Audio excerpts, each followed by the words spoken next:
मैं मुंशी सर बाबा गजेंद्र दास महाविद्यालय से। आज मैं डीएलएड द्वितीय सेमेस्टर को पढ़ा रहा हूँ। शिक्षा की इसका चैप्टर तीसरा चैप्टर है शिक्षा के प्रकार। इसमें जो है सबसे पहले हमको पढ़ना है औपचारिक शिक्षा के बारे में कि औपचारिक शिक्षा क्या होती है। उसके बाद अनौपचारिक शिक्षा, तीसरा है वैकल्पिक एवं निरौपचारिक शिक्षा। तो औपचारिक शिक्षा वह है जो आज के परिवेश में चल रही है। औपचारिक शिक्षा का यह साधन बालक को सप्रयत्न शिक्षा देने का कार्य करता है, जिसमें शिक्षा देने की योजना अर्थात समय, स्थान, अध्यापक, विधि एवं पाठ्यक्रम पूर्व निर्धारित होता है। यह संस्थाएं अपने द्वारा निर्धारित नियमावली का अनुपालन करती हैं। तो औपचारिक शिक्षा वही है जो जिसमें औपचारिकता के साथ मतलब जिसमें समय, स्थान और नियमावली, नियम कानून के हिसाब से जो शिक्षा दी जाती है, या वह शिक्षा जिसमें विद्यार्थी को एक परिवेश में या एक अनुशासन में रख करके और समय के हिसाब से और आने जाने का समय निश्चित करके शिक्षा दी जाती है, वह शिक्षा औपचारिक शिक्षा होती है।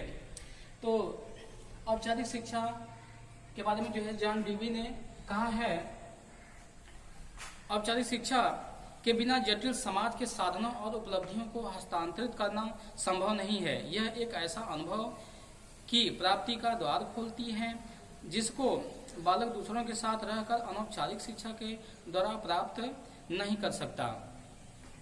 तो इनके कहने का तात्पर्य है कि औपचारिक शिक्षा वह है जो हमारे भविष्य के द्वार को खोलती है। इसमें अनुशासन रहता है, नियम रहता है, कानून रहता है, उसके हिसाब से जो है छात्र को परिपक्व किया जाता है।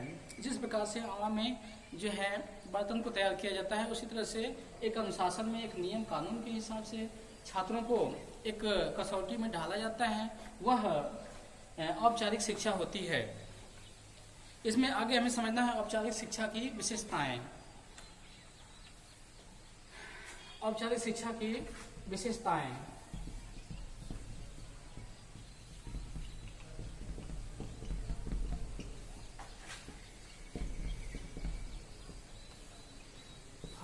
Education, characteristics of formal education. इसमें समझना है कि औपचारिक शिक्षा की विशेषताएं क्या होती हैं। यह शिक्षा पूर्व आयोजन, नियोजन एवं स्वप्रयत्नशील उपायों द्वारा प्रदान की जाती है। यह शिक्षा कृत्रिम, जटिल तथा अप्राकृतिक होती हैं। इसका प्रारंभ विद्यालय जाने पर होता है एवं अंत भी विद्यालय छोड़ने पर हो जाता है। यह शिक्षा भौतिक मूल्यों से जुड़ी होती हैं और हमें भौतिक साधनों को जुटाने के लिए प्रेरित करती हैं। इसका उद्देश्य बालक को परीक्षा उत्तीर्ण कराकर प्रमाण पत्र प्राप्त कराना रहता है। तो औपचारिक शिक्षा की यह प्रमुख विशेषताएं हैं। इसमें शिक्षा दी जाती है एवं छात्रों को परिपक्व किया जाता है। उसके बाद लास्ट में उनको प्रमाण पत्र दिया जाता है।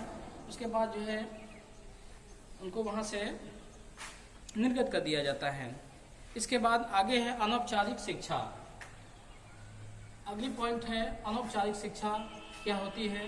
तो अनौपचारिक शिक्षा के बारे में हमें यह समझना है कि यह शिक्षा जो जीवन पर्यंत लगातार चलती रहती है, जो यह वह शिक्षा है जो कभी समाप्त नहीं होती। जब व्यक्ति जन्म लेता है तब से और मृत्यु पर्यंत यह शिक्षा लगातार चलती रहती है। व्यक्ति कुछ न कुछ सीखता रहता है, जानता रहता है, समझता रहता है, सोचता रहता है और कुछ ज्ञान प्राप्त करता रहता है। इस तरह से यह अनौपचारिक शिक्षा है जो लगातार चलती रहती है। शिक्षा के अनौपचारिक साधन शिक्षा को एक जीवन पर्यंत चलने वाली प्रक्रिया के रूप में देखते हैं। इसका मानना है कि लिखना, पढ़ना या अक्षर ज्ञान प्राप्त कर लेना शिक्षा नहीं है। शिक्षा बहुत विस्तृत है जिसे हम अपने जीवन के अच्छे बुरे अनुभवों से सीखते हैं। इसमें बेंटाक ने अपना सिद्धांत दिया है। बेंटाक ने अपना सिद्धांत दिया है, शिक्षा सभी प्रकार के अनुभवों का योग है जिसे मनुष्य अपने जीवन काल में प्राप्त करता है और जिसके द्वारा वह जो कुछ है उसका निर्माण होता है। यह शिक्षा स्वाभाविक रूप से होती है। इसकी न तो कोई निश्चित योजना होती है और न ही कोई निश्चित नियमावली। आगे इसमें समझना है अनौपचारिक शिक्षा की विशेषताएं क्या हैं। अनौपचारिक शिक्षा की विशेषताएं यह है, यह शिक्षा जीवन पर्यंत चलती है, अर्थात यह जन्म से लेकर मृत्यु पर्यंत चलती रहती है। इस शिक्षा को देने के प्रमुख साधन परिवार, पड़ोस, समाज, राज्य, धर्म आदि हैं। इसमें बालक अपने अनुभवों के माध्यम से शिक्षा प्राप्त करता है। यह बालक की रुचि व जिज्ञासा पर आधारित होती है। यह शिक्षा हम किसी भी तरह से प्राप्त कर सकते हैं। जैसे कबीरदास जी ने जो है समाज से ज्ञान प्राप्त किया था, समाज से शिक्षा प्राप्त की थी, उसी तरह से हम भी इस शिक्षा को हमेशा प्राप्त करते रहते हैं।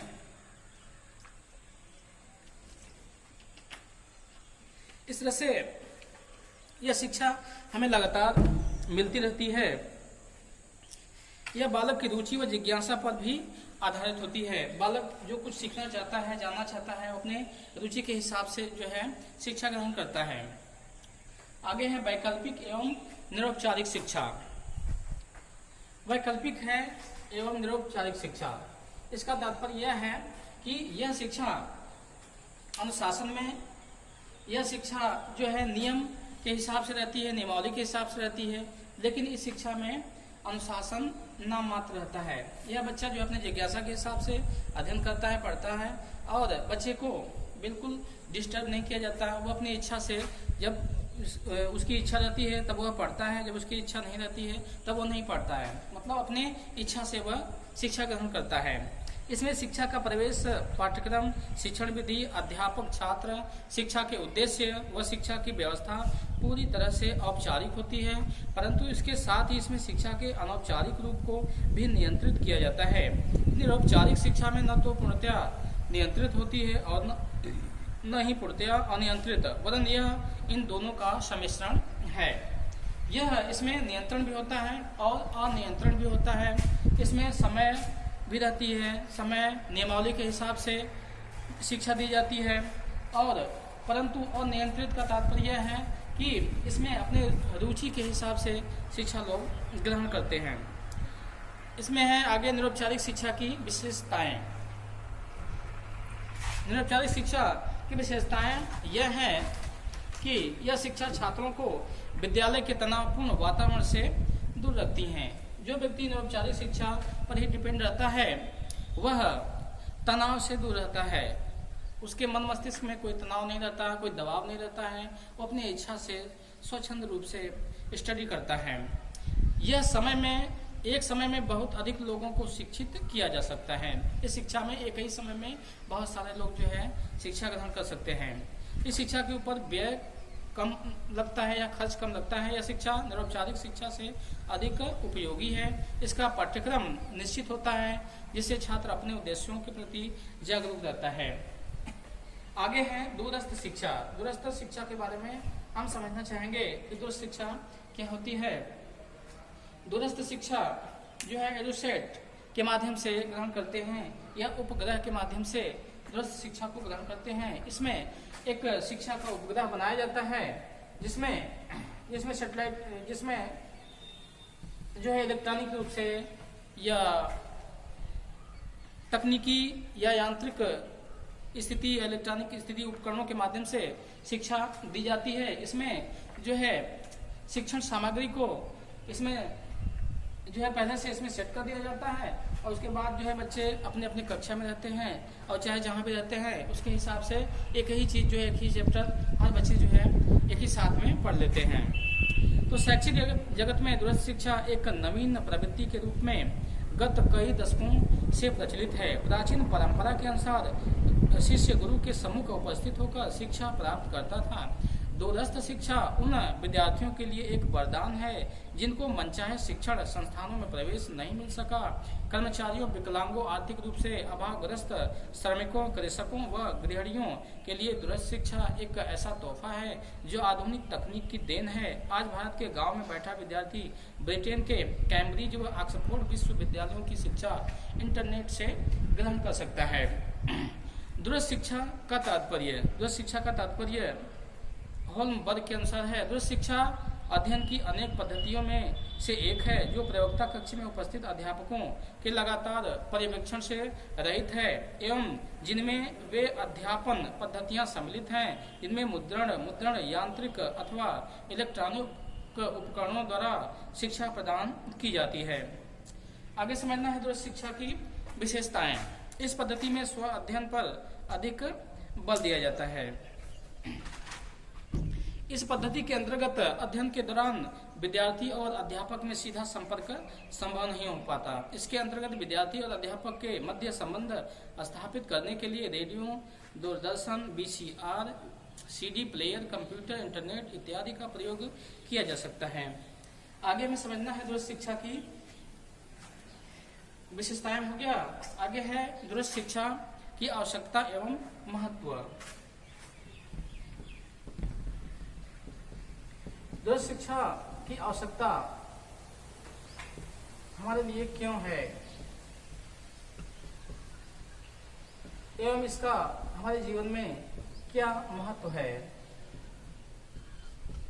ये हमें समझना है। बहुत मोस्ट इम्पोर्टेंट पॉइंट है। दूरस्थ शिक्षा वैकल्पिक साधनों के रूप में प्रयोग की जाती है। आधुनिक युग में दूरस्थ शिक्षा की आवश्यकता को कई बिंदुओं के माध्यम से समझा जा सकता है। दूरस्थ शिक्षा मुख्यतः जीवन के प्रारंभिक समय में शिक्षा न ग्रहण कर पाने वाले व्यक्तियों के लिए है। दूरस्थ शिक्षा पर घर बैठे ही उन्हें शिक्षा ग्रहण करने का अवसर प्रदान करती है।